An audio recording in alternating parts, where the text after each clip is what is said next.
Hi, today we're going to talk about the bad piston, good piston and excessive oil consumption.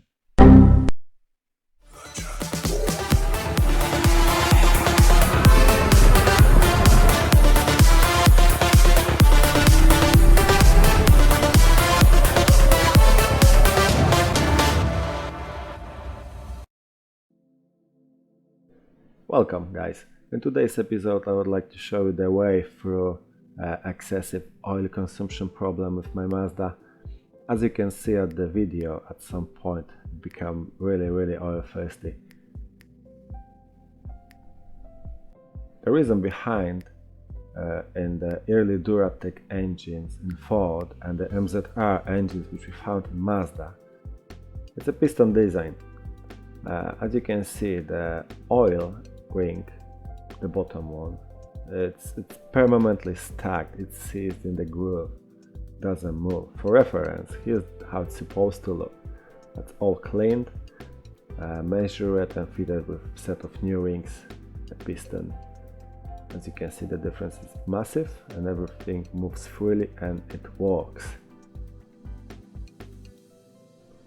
I didn't have any engine compression drop, misfires or any other engine problems except the obvious oil consumption.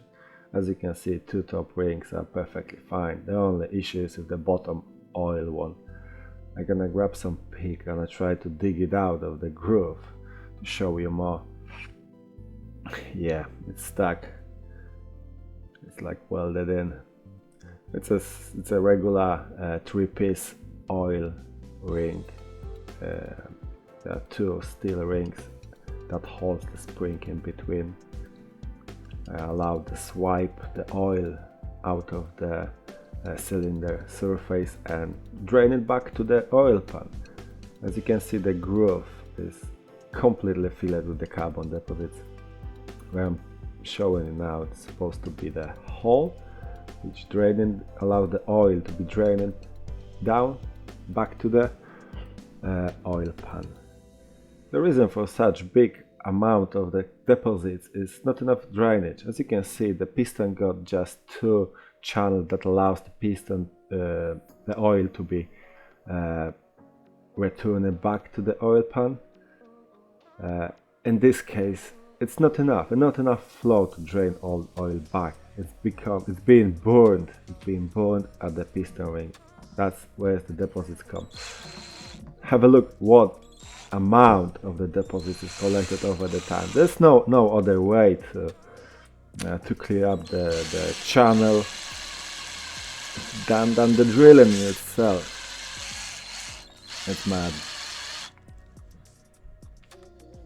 It's about 1.5–2 centimeter deep hole that's supposed to be there, but it's not. Obviously, when the oil has nowhere to go, it remains on the cylinder wall, it remains on the piston,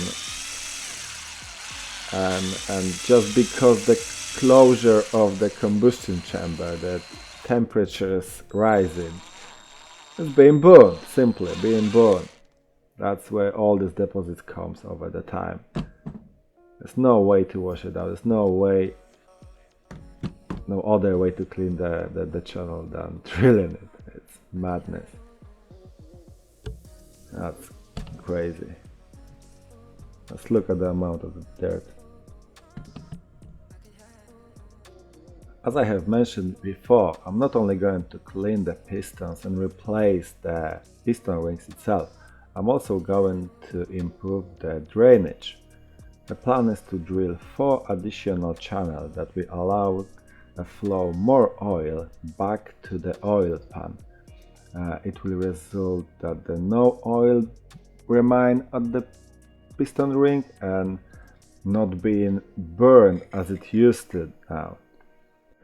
Ford and Mazda engineers were aware of the issue. That's why they improved the piston design on the later models. The NC2 MX5 is common with the upgraded pistons. The same situation you can see at the Duratec successor EcoBoost, which also got many more draining channels in the crown. I'm using here simple painter's masking tape. I'm wrapping a piece of it around the piston crown. That will allow me to mark the distance and location in between the existing draining channels, and it will help me find the location for two new ones. I'm gonna make a sample for all 4 pistons from the one right now. Simply wrap it. Once it's done, grab the measuring tape, and in equal distances I'm gonna just mark the location of new channels. When I have it once done, it will allow me to repeat the pattern at every piston I'm doing later, so I know all 4 pistons got the drains in the same location.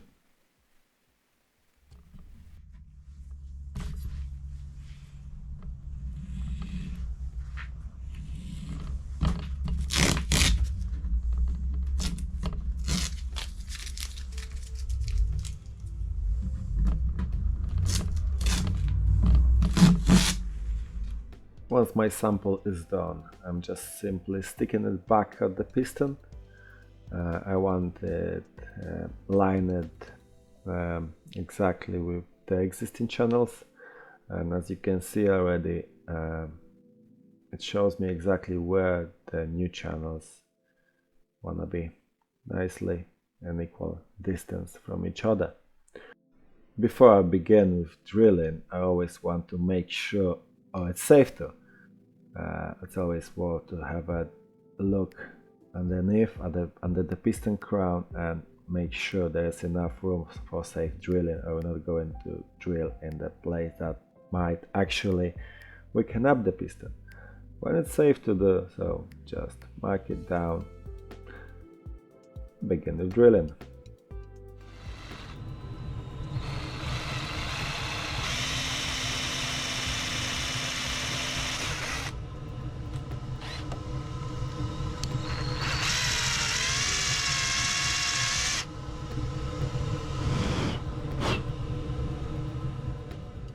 Once I have finished with drilling, I want to smoothen the surface.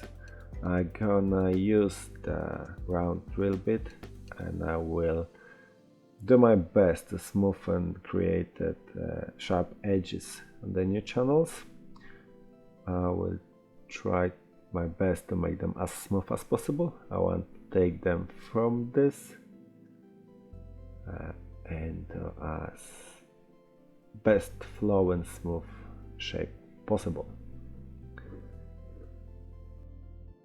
Once I have all pistons ready, I can begin with the engine assembly. Engine assembly is going to be part of the next episodes. So if you like what I'm doing here, please leave the like and leave subscribe so you won't miss the next video. Thanks!